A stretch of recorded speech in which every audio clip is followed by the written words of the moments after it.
Bonjour, bonjour, c'est Annabelle. Je suis très contente de vous retrouver aujourd'hui pour cette nouvelle vidéo. Au programme, je découvre avec vous la palette Bonjour Paris de chez By Thierry. Jingle.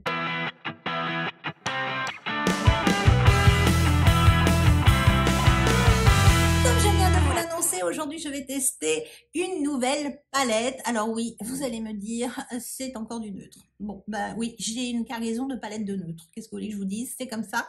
Il va falloir que je la passe. Donc aujourd'hui, la palette experte VIP de chez By Thierry, c'est la numéro 4. J'ai failli acheter la numéro 3. Je vous avoue. Mais la numéro 4, Bonjour Paris, était juste sublime. Bon, ben voilà, le boîtier, c'est très By Thierry. Comme toutes les palettes, c'est juste magnifique. Il y a un beau miroir. Il y a 9 couleurs de neutre. Eh oui, 9 couleurs de neutre. Ça va avec tout. Jour, nuit, été, hiver. Encore une palette idéale en toute saison et en toutes circonstances. Voilà. Je vais faire quelques swatchs parce que j'avoue, je n'y ai pas encore trempé mes pinceaux dedans. Là, je viens d'y tremper mes dessus de doigts, mais pas mes pinceaux. Alors, il y a une très belle couleur, la couleur centrale. Je pense que cette couleur-là, voyez-vous, c'est la couleur de transition. Il y en a une et c'est la une. Voilà. Pas manquer, c'est la couleur de transition. Je vais vous faire quand même quelques swatchs. Je vais vous faire celle-ci. Alors, elle n'a rien d'extraordinaire. Je suis bien d'accord avec vous. C'est encore... Donc là, c'est un joli pêche très lumineux. Je vais vous tester celle-ci. C'est pigmenté. Oui, c'est très pigmenté, c'est très joli. Les couleurs sont belles. Oui, je vais pas vous dire que ça change de d'habitude. On est bien d'accord, c'est du neutre. Mais c'est tellement agréable d'avoir une palette de neutres dans ces collections. Celle-ci est tellement belle. Et puis, je n'ai jamais testé de fard by Thierry. Je ne sais pas à quoi m'attendre. Est-ce que ça va être poudreux? Est-ce que je vais avoir des chutes? Est-ce que ça se travaille bien? Bah, j'en sais rien. On va le découvrir ensemble, c'est parti, mon kiki. Je n'ai aucune idée de ce que ça va donner. Je vais prendre un premier pinceau qui est peut-être un peu épais, mais on va voir. Et je vais prendre la fameuse couleur du milieu. Et je vais venir faire ma couleur de transition. Donc j'ai l'impression qu'il n'y a pas énormément de mat dans cette palette. C'est beaucoup plus du lumineux. Bien auparavant, bien sûr, j'avais appliqué une base à paupières de chez Kiko. Donc effectivement, ça se travaille super, super bien. En un coup de toc-toc et c'est fait. Et je n'ai absolument aucune chute. Ça se travaille vraiment super bien. Pour une couleur de transition, je vous aurais dit que dans le boîtier, ça fait un petit peu foncé, mais why not? Je fais le deuxième œil. Voilà, ma couleur de transition, donc la couleur du milieu, est appliquée. Qu'est-ce que je pourrais vous faire d'autre comme swatch? Je vais vous swatcher celle-ci. Alors ça, c'est une couleur un tout petit peu satinée, un peu pêche. Oh, elle n'a rien d'extraordinaire, très, très satinée. Une pigmentation, pourquoi pas. Et puis, je vais vous faire celle-ci également. Voilà. Alors, les textures, je vous dirais, sont différentes d'un passage à l'autre. Voilà. Celle-ci, elle est juste là. Et celle-là est juste ici. Ça se voit pas énormément. Il y a de la pigmentation, c'est joli. Celle-ci est beaucoup plus poudreuse que celle-ci. Elle fait vraiment crémeuse, mais un crémeux sec. Bon, voilà, je vous aurais fait quelques swatchs. Je vais passer, je vais passer à mon coin externe et je vais prendre un nouveau pinceau et je vais appliquer, cette couleur un peu rouille. Rouille, brique, enfin, je sais pas, comme vous voulez. Et je vais venir la positionner en coin externe.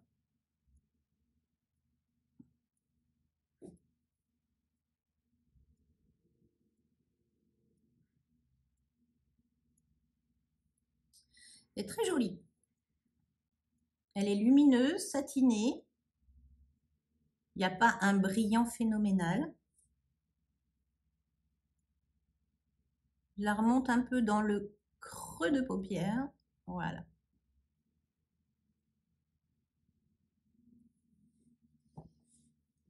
C'est joli, c'est sobre. C'est sobre. On va dire que c'est sobre. Je fais pareil de l'autre côté. Ça se positionne très bien, je n'ai absolument aucune chute et j'ai décidé pendant que j'appliquais le deuxième œil que je ferais également le coin interne.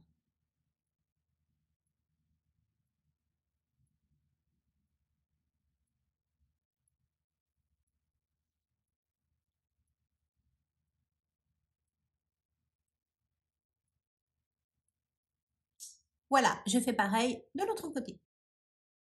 Voilà, mes deux coins internes. Coin interne et coin externe faite avec cette couleur-là, c'est pas mal. Il y a une belle pigmentation. Je peux pas vous dire que ça soit les fards les plus agréables à travailler que je connais jusqu'à présent. La couleur de transition était assez simple. Celle-ci colle un peu plus sur la paupière. Ça se floute un petit peu moins facilement. Mais bon, rien de catastrophique. Je vais appliquer maintenant cette couleur-là qui est un...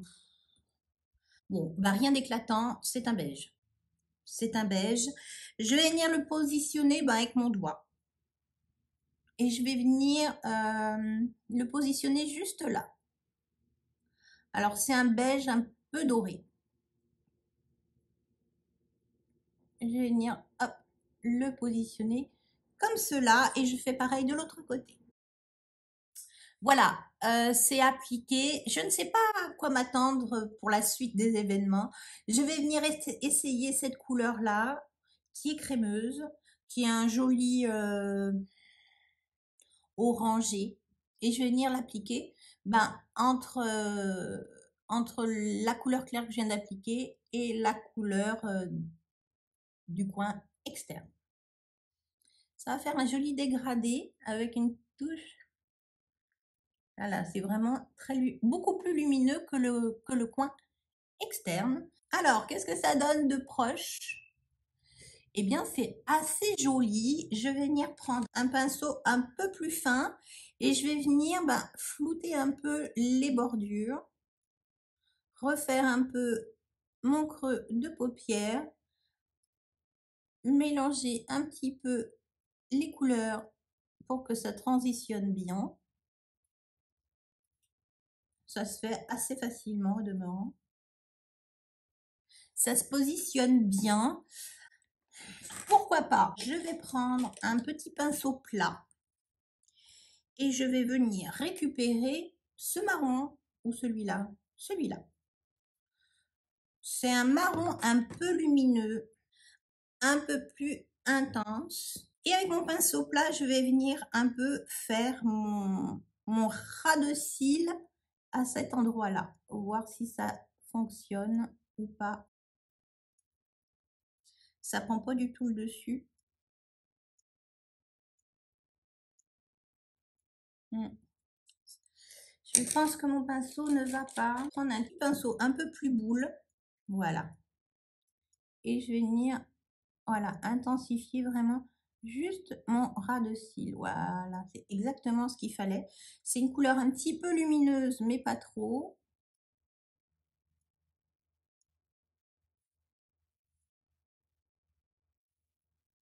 Voilà, je fais pareil de l'autre côté.